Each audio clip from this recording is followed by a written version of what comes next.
So I wanted to kind of make a video explaining what I do on Animate Diff, my workflow, because I haven't seen a lot of content that really like tells you efficient ways to use Animate Diff in Automatic 1111. I know there's a lot of people that use Comfy UI, but I don't like the whole spaghetti system of Comfy UI. I have it on my system and I've tried it, but I never could get used to it. Eventually I might try to use it more, but for me and everybody else that likes using Automatic 1111, I'm just going to show you, demonstrate to you what I do when I go about making an animation.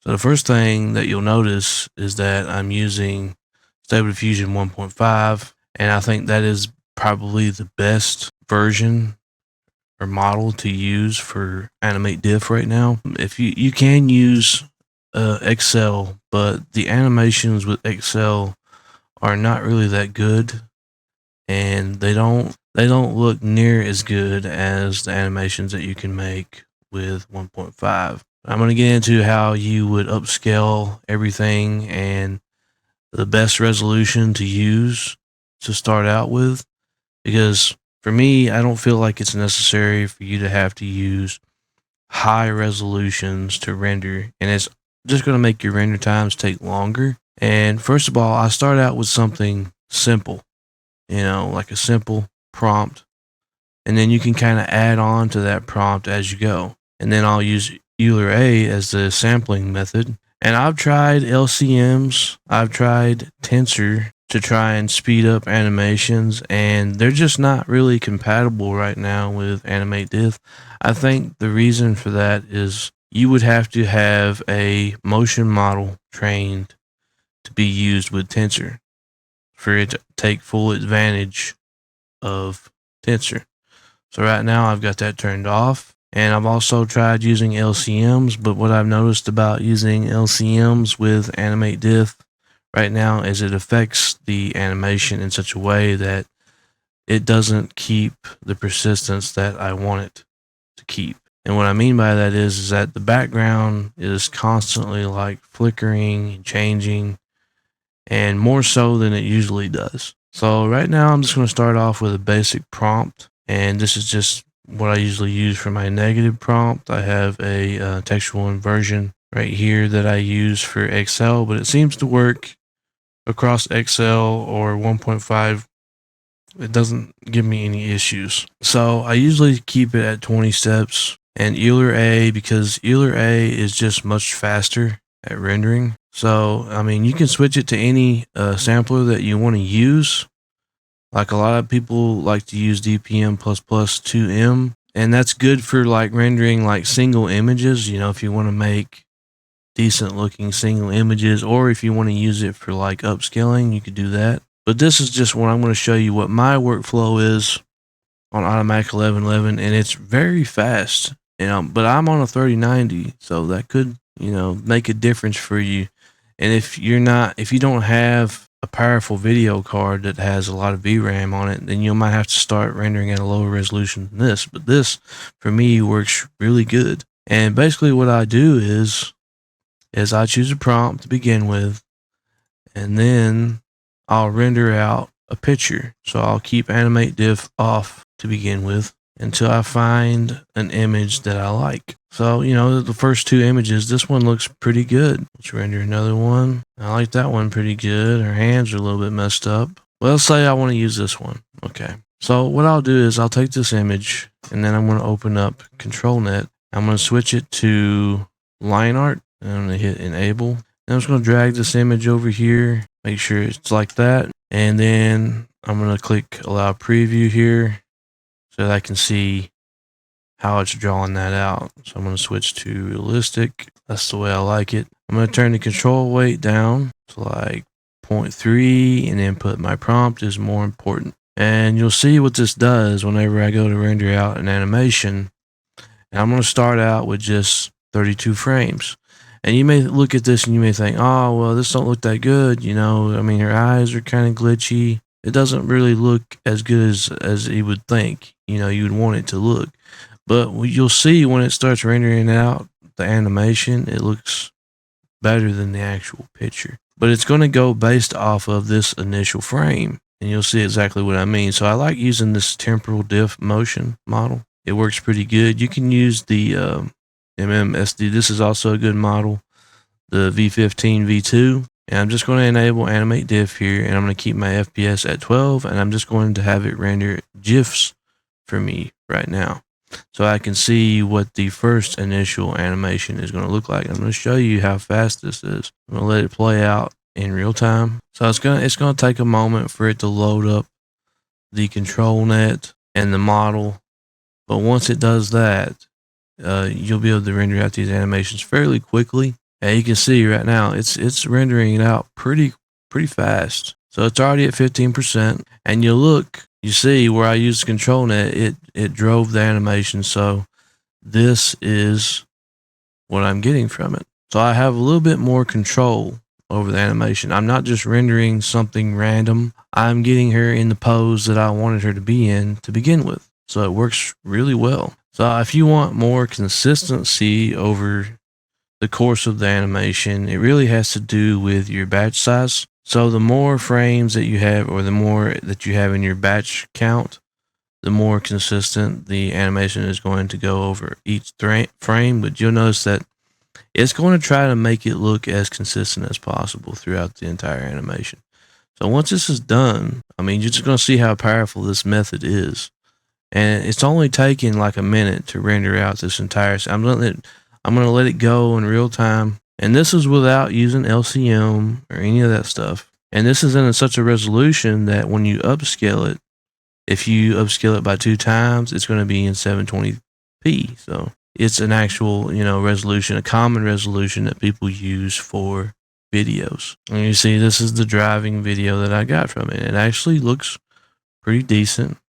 Of course, her leg's a little bit glitchy there. But then I can also render out another video if I don't like that one. And I'll just keep going here, and I'll render out several videos until I get one that I actually like. So let's say that I want her, her hair to blow more. I'm going to put wind, and I could put, hair moving or blowing, right? I could put hair blowing in the wind. And you also, I've got the waterfall here, so I could put, for the waterfall in the background, I could put liquid. So I'm going to add this to the prompt, and running water. And of course, I spelled that wrong, so I'm an idiot. I'm going to let this render out, and we'll see how this animation plays out. And you can see, I mean, it's still keeping that same pose because this is what I chose down here for my control net. But it still gives it, like if you lower it to this weight and you put my prompt is more important, it gives it enough leeway that it can actually produce an animation from just this one image in the control net. So it gives you a lot more control over how you want your animations to look. And that's, to me, that's pretty important, because if you're going to use this to make any kind of production video or a movie or something like that, you need to have a little bit more control over how your animations look. So this one's looking a lot better. The leg is not as glitchy. The only thing about it is I don't really like the way her nose looks in this animation. And then you got the sun moving and the waterfall moving in the background. I don't know if I really like that, but that's why you render out a couple of them. And you see it doesn't take long at all to render out each scene. And I'm going to show you how easy it is to upscale this. So I'm going to render out a couple more, and I'll get back to you when I find one that I actually like. So this was actually the next one that I rendered, and it actually turned out pretty good. I think it'll upscale really well. There's not really much I don't like about it besides her nose, but I think that will, kind of fix itself when I upscale it. But even then, it's a really good animation for something. I only rendered out like 3 animations, and here's what I got from it. So I feel like this workflow is very fast, very efficient, and I want to show you how I go about upscaling it. So since I like this animation, I'm going to regenerate it, but this time I'm going to generate the PNG files for it. So I'm going to go ahead and do that, and then I'm going to show you how I go about upscaling it. And this is just the context batch size. This is just something that you should experiment with based on your computer specs. If you can handle putting out 16, then go for 16. Or if you can handle higher batch sizes, then go for higher batch sizes. You know, some people will go for 24 on their batch size. It really just depends on how powerful your computer is. I think a lot of people will probably have to use a context batch size of 8, you know, because it really depends on how much VRAM you have inside of your computer. And also, is the reason that I render out most of my animations as GIFs to begin with is just so I can save up space, you know, because when I actually find an animation that I want to use, then I'll go through and re-render it, the PNG files, so that I can upscale those PNG files individually. And it just makes it easier to organize them, because then I can put together several clips into one folder, and then I'll just upscale them all at once instead of having to go through and like try to clip together a bunch of MP4s or something like that. And then I'm going to explain my process of how I put it together as a video and all that good stuff. So just stick around with me and I'll show you everything. So now that's done, I'm going to show you how I go about upscaling the video itself to make it look better and to make it kind of pop. So first thing I'm going to do is I'm going to open up the folder which it's located, and you can see all the different images that I generated before the animation. So this is an initial image that I used to start the animation to frame it in ControlNet, and these are the images that I generated for the animation. So I'm going to take all these images and I'm just going to place them inside this folder here that I've got named Merge. And of course, all the animations that I generated before are in the Animate Diff folder. So these are how many I generated. So it's about 4 animations that I started out with and ultimately went up going with this one. So these are both the same right here. So it was initially 3 animations, and then I picked this one and it generated another one because I wanted to generate the PNG files for it. So in the merge folder, I'm going to go up here and I'm going to copy the path to the merge folder. And then I'm going to go to my image to image tab. But the first thing I want to do before I paste that in there, okay, so I'm going to copy the prompt that I used here and put it in the image to image tab. So when you go to start upscaling, you want to try and test out a few different techniques first. But I've found that the DPM++ 2M Keras is probably the best one to use for upscaling. And I also use a LCM, and I'll set the weight to 0.35. And if you go down here, I have a test image, which I brought in from the initial frames that I created. So here, and here's some test images that I've done so far. I'm just going to delete these. And here are the initial frames that I created from the animation. And I just brought in one of the frames from the animation, so this frame here. And I set it to DPM++ 2M Keras, sampling steps 35, scale to 1.5, so it's going to bring it up to 540 by 960. And then the CFG scale I set down to 1.5, and then the noise and strength to 0.2. And this is the initial image that I got from it. And you want to compare these images. So what you basically do is you generate more than one. So I'm going to generate one now, and then I'm going to generate another one. And what you're going to be looking for is any kind of subtle changes in the image. So we're going to go back and we're going to go to, well, we'll just open it from here and we'll compare both of these images. And you'll notice they look very similar. There's hardly any changes between them, besides maybe if you look up here, you can see the tree branch sort of change a little bit, but it stays pretty consistent. Like you can see a little bit in her eyes, but it's pretty consistent. That's what you want to look for when you're looking to upscale these animations, is how consistent do these sampling methods look when I'm upscaling them. So you can see the difference between these two. You know, this one's much more higher detail, but it still keeps the same style as the original image, and that's what you want. So I'm going to go ahead and batch upscale all of these. And I've already got the directory set, but if you wanted to get the directory, so here's the directory for the images in the merge folder. I'll just copy that over and I'll put it as the input directory. And as the output directory, you can make a folder wherever, it doesn't matter. I just got one right inside of the merge folder for upscale, and then I'll just copy this and paste it here. And then when I go to upscale, it's going to upscale all the images at once. I'm going to go ahead and hit generate. And after this process is done, I'm going to show you where we go from there. But you can see how fast it is, especially when you use the LCMs. It just speeds up the upscaling time by a lot, by huge margins. So now that's done, I'm going to look at my upscaled images. I just kind of scroll through them, comparing them, and I can kind of scroll through them really fast and I see the animation, how it looks before I actually upscale it again. But already right now it looks pretty damn good, but we're going to upscale it again. So we're going to take this directory now, the upscale directory, and we're going to go into our extras tab here. And we can do a test image. If you want, you can do a test image and try out the different upscalers.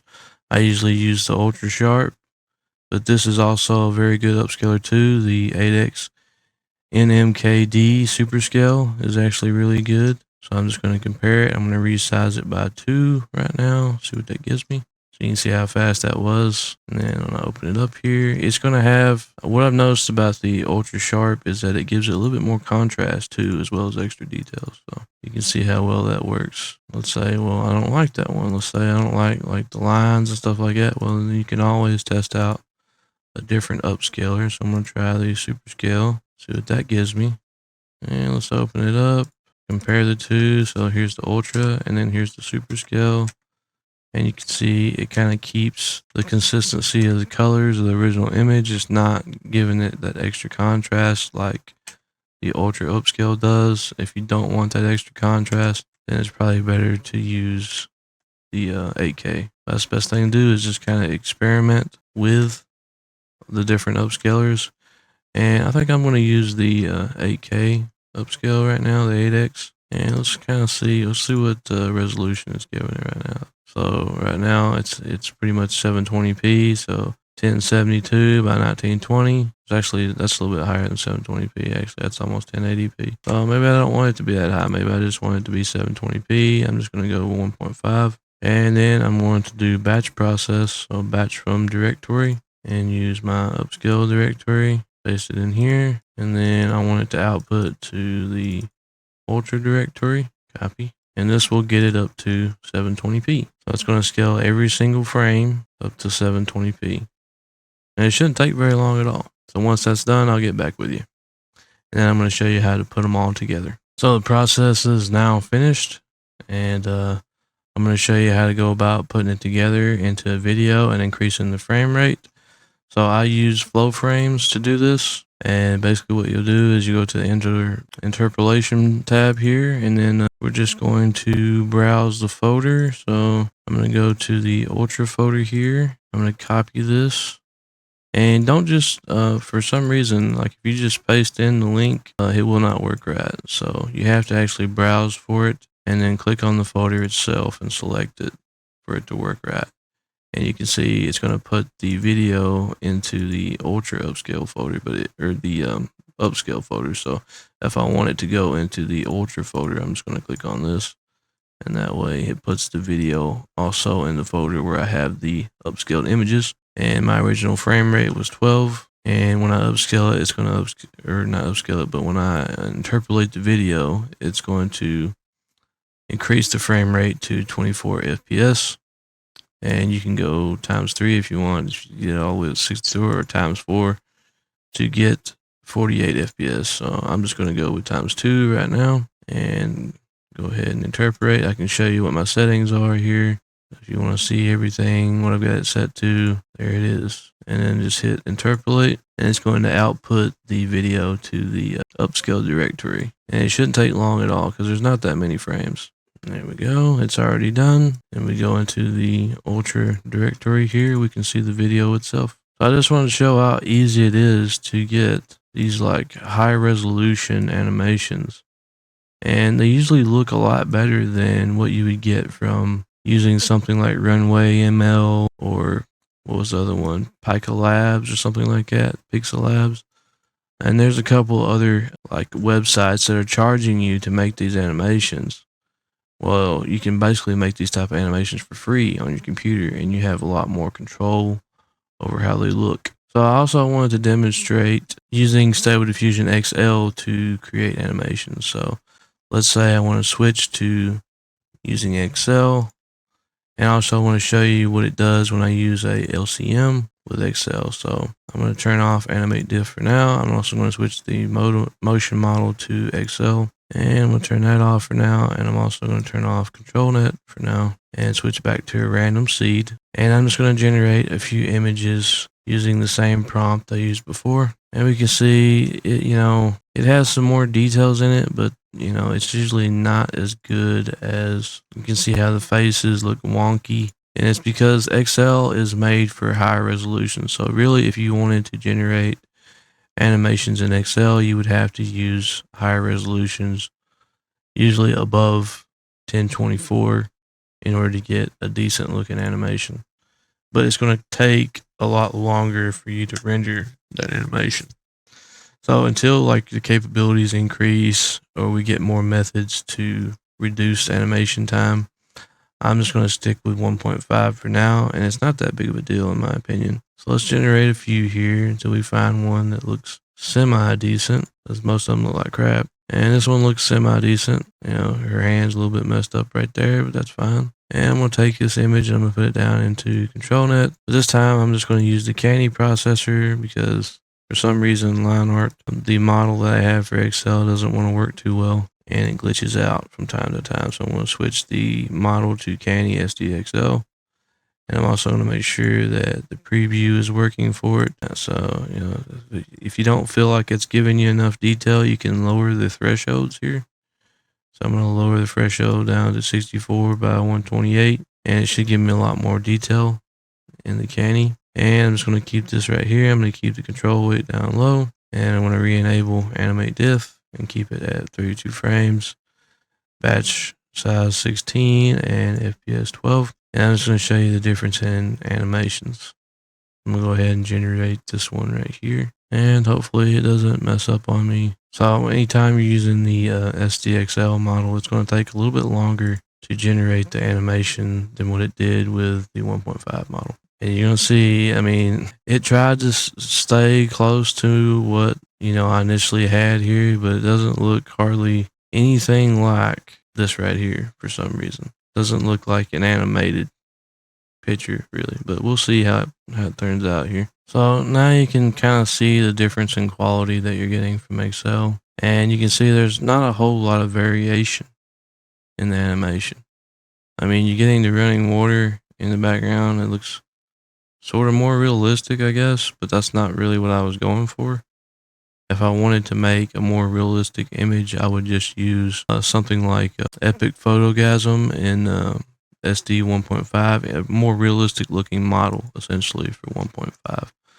But you can definitely see the difference in quality here. It's just not as good. It's not on par with 1.5 right now when it comes to making animations. And, honestly, it's kind of disappointing. I can't wait until it gets to the point where you can use SDXL and it actually looks decent. But a lot of these animations do not look that good right now. So it's better to use a 1.5 right now, and then you can just use XL to upscale. And you really don't even have to use XL to upscale if you don't want to. Also, I'm going to show you what happens when you try to use LCM. So I'm going to switch back to 1.5. I'm just going to disable this. I'm going to make sure I switch to the line art model, and that it's 1.1 again. Line art, realistic. And I can use this image from XL to make the animation as well. So you could take and generate an image in XL and then use that as your driving image for your animation in 1.5. So that's what I'll do this time to kind of demonstrate how that works. I'm going to switch back to my 1.5 model. And I'm also going to switch back to the 1 motion model. So this is the temporal diff motion V10. That's the one I like to use. And I'm going to add the LCM Lora for 1.5. Make sure you hit refresh so that you get the right Lora model. and I'm going to put it at 0.035, and make sure you lower the CFG scale to 1.5 and the sampling rate to about 8. Keep it on either A, and let's disable Animate Diff for now, and we'll generate an image to make sure it's working correctly. So we can see the LCM is working correctly. It's generating images much quicker now. But see, this is a problem when you've got faces in the distance like that. You know, they're always going to be distorted looking. So in order to fix that, you know, you want them to be a little bit closer. You would put something like portrait, you know, and that kind of gives you a more close-up look on the faces, and it makes them look a little bit better. Let's see. Now, if we wanted to kind of copy this, we can enable this right here, and then see what it gives us. So you can see it's kind of copying the pose and everything that was in this image, and this is initially what you're going to get, you know. So you could generate a few images until you see something that you like. Let's just say we like that one, and then I'm just going to copy the siege from this one, so I get kind of the same look that this girl has whenever it makes the video. I'm just going to show you how it affects the video itself when you go to produce it using an LCM. You'll notice it'll go a lot quicker, but then you're going to notice that it kind of glitches things out, which I wish wasn't the case, you know, because it would just make things so much faster. So you can see AnimateDiff's already running in the background. It's already at 12%, 25%. As you can see just how much faster it is. So by looking at these images, you can already kind of tell what I mean by that. But once it gets done, you'll see exactly what I mean. So this is the problem with using the LCM. For some reason, it doesn't want to really maintain the consistency that it had before. You know, and we can do like a compare between the original animations that I generated and the new ones. Let's go to Animate Diff. Okay, and see, this is the one using the LCM. That was the one using Excel. This is the one I got using just the regular model without LCM. So you see how much it stays more consistent and the background stays more consistent. It's not as glitchy as this. I don't know if there's a solution for that right now on Automatic 1111. Maybe it works better in Comfy UI, but to me, this does not look good at all. This looks much better in my opinion, and this is not worth the speed boost that you get from using the LCM to generate the animations. So I just wanted to demonstrate that before I end the video. Hopefully this kind of helps you out if you were having trouble making animations in Automatic 1111. I just prefer Automatic 1111. That's just me. I know a lot of people like using Comfy UI. I also have Comfy UI, but I never could get used to it. I just don't like that spaghetti interface. I'm sure there's other ways and methods that you can use to kind of get around that, and different interfaces that you can use that work with Comfy UI. But where I'm used to using Automatic 1111, it's kind of hard for me to want to switch right now. And I get it, you know, I get that Comfy UI is very versatile and you can use different people's workflows and stuff like that. But if you don't understand how the workflow is put together and you go and download somebody else's workflow, you're not really learning anything in the process it took to get to that point. So the best thing for you to do is to learn everything from scratch when it comes to Comfy UI, which I didn't, you know, I've been trying to learn it a little bit more, but I just didn't feel like putting that much effort into it right now when I can still make decent animations in Automatic 1111 right now. So thank you very much for watching the video. I hope you enjoyed it. And please leave a like, subscribe, comment down below. I just need to know your thoughts and opinions about it. That way we can help each other out and kind of move forward from there. Because with this new technology, I feel like everybody needs to share the information that they've learned. That way we can grow, because this technology is constantly changing. You know, LCMs were just introduced not long ago, probably like a week or two ago. So it's a new thing to be able to use these LCMs, but you might not be able to use them for making the animations right now, but you can definitely use them for using like upscaling or just generating a bunch of images. It definitely helps out. And you can also use it in Stable Diffusion XL right now too. So it definitely makes a big difference when it comes to making like a bunch of images at once, if that's really what you need to do.